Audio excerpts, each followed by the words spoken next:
Let me introduce to you Marshall 795 from the B_ clan. Shout out to all you guys! In his tank painted like hipster. Look at this, that's nice. I like that camo pattern. Why am I showing you a British assault tank destroyer? Let's just sit back and watch this, guys. I gotta turn the volume down here so I don't get reverberation. Everything is carefully planned when I do the videos, guys. We have amazing video quality, high resolution camera, high resolution gameplay. We got amazing sound, and as was discovered thousands of years ago, sound, it is known, we understand this now, sound travels through air. Which is very important in, for instance, the movie industry, where they've made movies and it looks real because they can speak and they can record the sound.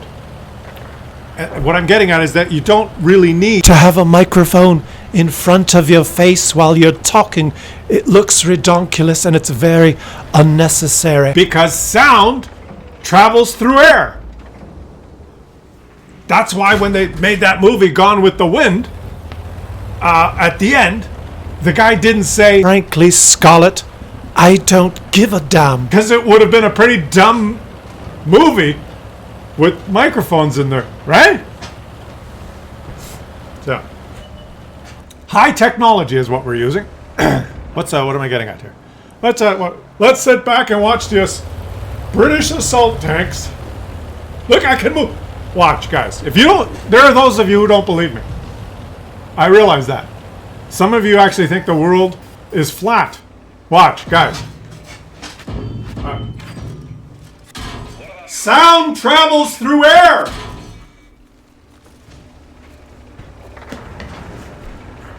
Did you know that sound travels through water faster than it travels through air? Sound travels through higher dense, or material that's a higher density, faster than materials with low density. In a vacuum, sound doesn't exist. That's why when you're a kid and you go and play on the railroad tracks before they made that illegal. When I was a kid, we played on the railroad tracks. And if you wanted to know if a train was coming, you would go up to the railroad track and put your ear on the rail. You put your ear on the rail, and sometimes you'd hear the noise of the train. And then you look up, and you'd look around, and you wouldn't hear a train. But the sound from the wheels on the track would transmit along the tracks, and you could hear it even if the train was miles away. It's incredible. Physics, guys. Physics. Like this game, physics. Are you noticing the physics in this game? We're having a physics lesson. Why is there no sound in space? Because there's no matter through which the sound can be transmitted. There are volumes of almost nothing, of no particles in connection that can propagate according to the particle theory of sound transmission. You need one particle to vibrate and vibrate on the next particle and the next particle and the next and sound will emanate in a wave, assuming it's emanated in a volume of a homogeneous particles, whether that's air or water or stuff that we know of on Earth. You leave the Earth, sound is not the same. You're out in space. There's no sound. We have to electronically create sound. Even communicating between astronauts. They have to think about that. Everything's different in space. Gravity doesn't behave like on Earth. So if you're an astronaut and you're sitting down like this, and you're trying to captain's log, stardate 43725873M, and you want to write something down, there's no gravity that keeps the ink in your pen at the bottom, and the ink could not collect where, and ink pens don't work in space. And NASA spent millions of dollars researching and creating a pen that would work in space.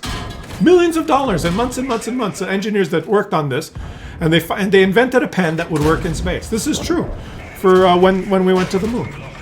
That was a group of scientists spent months figuring it out and creating the space pen that would work in space.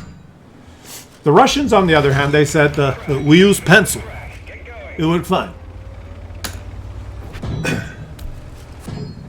Because the Russians were perfectly okay with like erasing and cheating on the results, right? You know, afterwards, we just change it.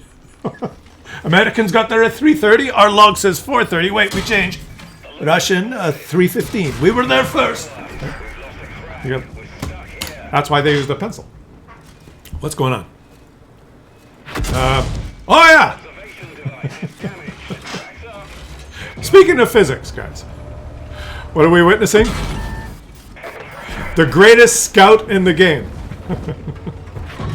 You thought the whole video was going to be a physics lesson? No, come on. We're watching World of Tanks here. Fuck physics.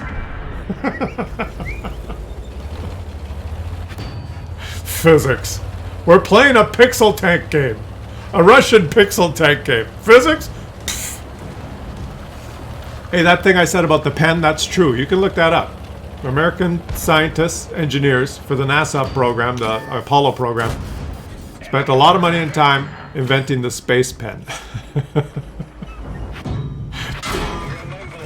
Oh boy, what are you gonna do now? This is insane. As I've been babbling, have you been watching? The truth of the matter is, when I loaded up this replay, I watched the first 2 minutes before I did this, and I thought, you know, what am I gonna say when you guys watch this? And I realized there was no, like, what could I actually say? How could I actually describe this replay? There's two options. I could babble about some nonsense that's completely irrelevant to what you're watching, which slightly distracts you from viewing, but your mind, see, it's like walking and chewing gum. Your eyes are seeing what's happening and registering and going, wow, right? You're going, wow, he's bounced 15,000 damage at tier 6. So your mind is already wowed, plus you're listening to me talk about gibberish, but your mind already has that wow in it. And most of you can't, let's face it, most of you can't do two things at once, right? Just ask your wife, you can't.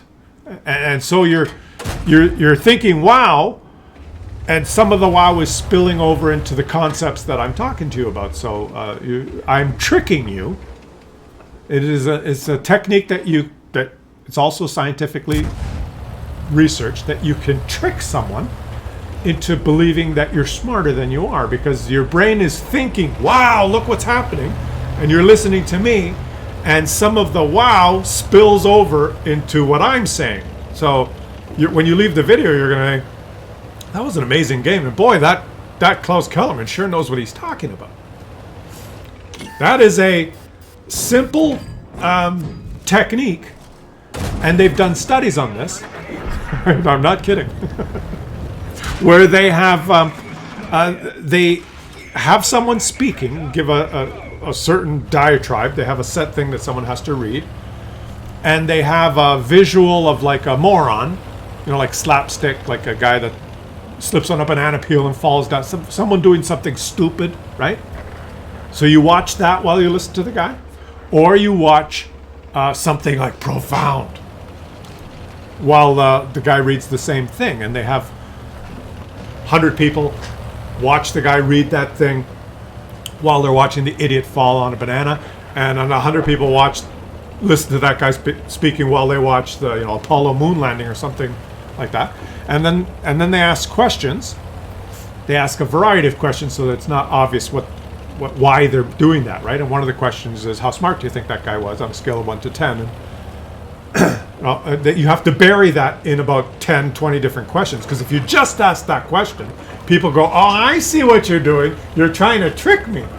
And then you won't get the correct result. You have to ask a lot of different questions. You have to ask some questions that zero in on, do you think the guy was smart or not, without asking about it. That's a whole other discussion. But they've done this experiment, and when you see awesome visual with the guy reading, you know, the people say 9 out of 10, that guy's really smart. But when they're watching the guy fall down on a banana peel, 2 out of 10, that guy was talking gibberish while I watched this game. He was talking gibberish. So the question that you have to ask yourself was, is it more amazing that this guy got patrol duty in one of the slowest tank destroyers in the game? Was that what was really awesome? Or was my commentary what was really awesome?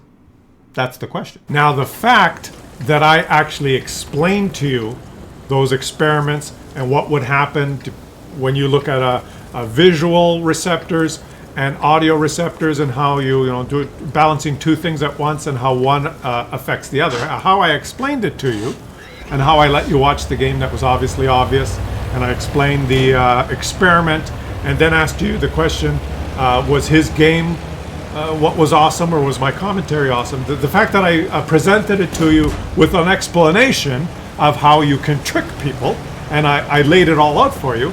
9 out of 10 of you are going to say the game was awesome, Klaus, but your commentary was you're a moron, you're an idiot. Right?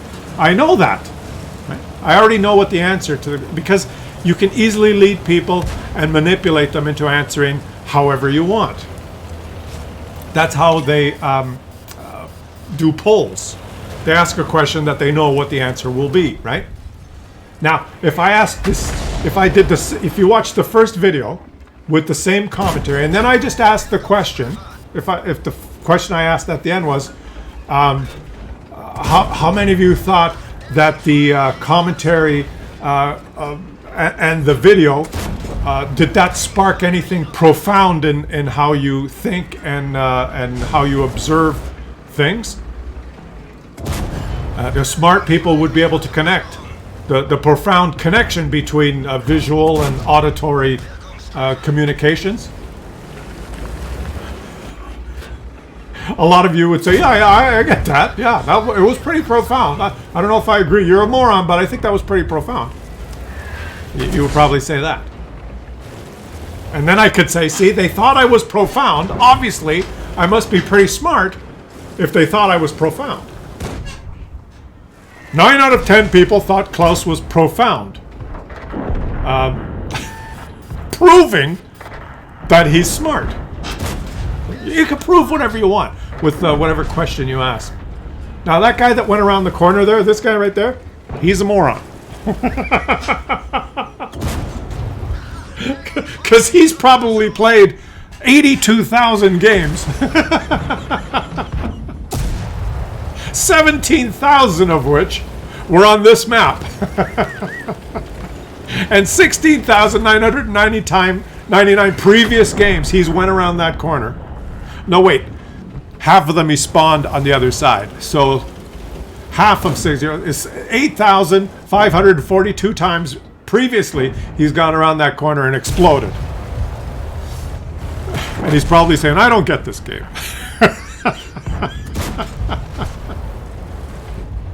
Ah, yes. The power of caffeine. What is this guy doing? Now, this is what we have to ask ourselves now, guy. What is that guy doing? What are you doing? He'll be coming round the corner when he comes. All right, let's calm down. Trudella. That's like the Italian sandwich meat. From the UAAF clan. Shout out to you guys. Hey, I'm supposed to say that now. Sorry. All right. We've got a new way of doing shoutouts. He's playing that German tank, the VK3601H. One of the first heavy tanks that I got at this tier. Oh, there's another Muppet. Why did I get this one? Because I was on my way to the E100. You know, everyone wanted the E100 when you started the game. This is his counterpart that went around the corner from the other spawn. That was his 7,345th game that he went around the corner. I have to go around the corner. I don't have a turret. There's some of you that are going to think about that, right? They're thinking, Claus making fun of him for going around the corner. How's he supposed to shoot? He doesn't have a turret. Well, maybe he shouldn't have approached the corner in the first place. Maybe he should be in a different map position, preferably somewhere with a bush. A bush that he could hide in with his camo net and binocs, where he could sit there and type and say to his teammates, "Spot for me! Idiots! Stupid light tank, go spot!" That's what he's supposed to do. Okay, here's another one's coming around the corner. Oh, there's a lot coming around the corner now. Come on, go help your teammate. Come on. I want this tank to go faster. Come on, go! Go, go, go, go, go! He'll be shooting him up the ass when he comes. 222. Alpha. We talking alpha. That's an alpha male. Bites the dust. The score is 5-11. Let's do some profound commentary, and then the question will be, was it the commentary or was it the gameplay? Let's see. There's the tank. Boom! Was that an amazing shot or was it an amazing commentary? Was it the RNG that deviated the shell? Snap. Was that the amazing part? Or was it that there he is, boom? Was that the commentary that was amazing? There's someone behind him. He gets shot. Plink! I knew it was a plink before he pressed the trigger. He's a Wehrschläger. Yeah, shooting the track wheel. We should shoot the track wheel. Shoot the track wheel, then he wouldn't be able to back up. What's your problem? Oh, shoot him in the ass. That's better. The Muppet is shiny and you 612. Whoa! He's just gonna... Look at this. A German tank just making Swiss cheese out of a Russian tank. This is insane. It's actually insane. Oh, and he took an absorbed by the track wheel. Yeah. Gegner versus faster ausgescheißen. And he gets already saved. 4,428. And there's someone up there. A T-21. This is not good. Ha!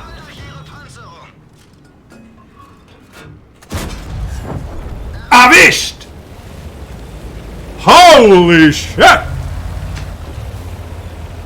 So the homework assignment for you guys today is obviously to leave a comment in the comment section and let me know. Is it the gameplay? Is what's more profound? The scientific perambulations that we've considered? Or the game commentary?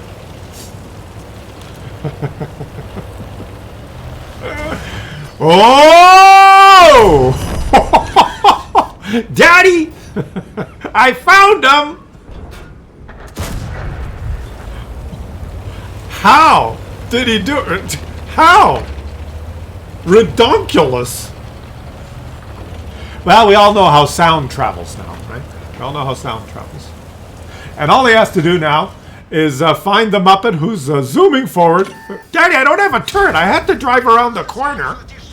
How am I supposed to shoot him if I don't drive around the corner, Daddy? I had to go around the corner.